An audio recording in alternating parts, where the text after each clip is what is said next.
Hello అండి, నమస్తే. ఈరోజు బచ్చలి కూర పప్పు అండి. ఈరోజు పప్పు పచ్చిమిరపకాయలు, ఎల్లుల్లిపాయలు, టమాటాలు అన్నీ వేసి కొద్దిగా వేయించుకోవాలండి. ఇది కొద్దిగా వేగాలి. ఒక 5 నిమిషాలు అలా వేగి పసుపు వేసుకోవాలి. పసుపు, జీలకర్ర, కొద్దిగా మెంతి పొడి అండి, కొద్దిగా మెంతి పొడి,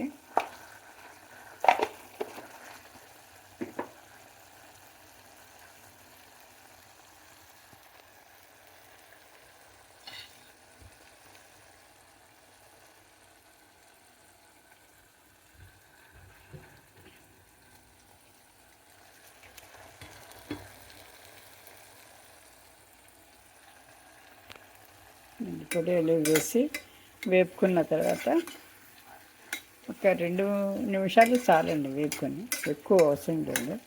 కొద్దిగా పచ్చి వాసన అలాగా పోయేటప్పుడు ఇచ్చేయాలండి. తర్వాత బచ్చలు ఆకండి. ఇది మా టెర్రస్ గార్డెన్లో బచ్చలు ఆకండి. ఎర్ర బచ్చలి,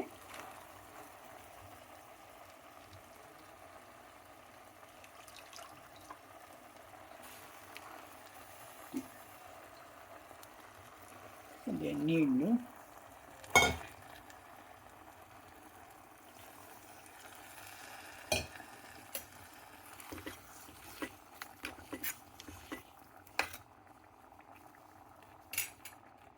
ఇప్పుడు 2 విజిల్లకు పెట్టేయాలండి. ఇది 2 విజిల్ వచ్చినాక పప్పు మెత్తబడుతుంది.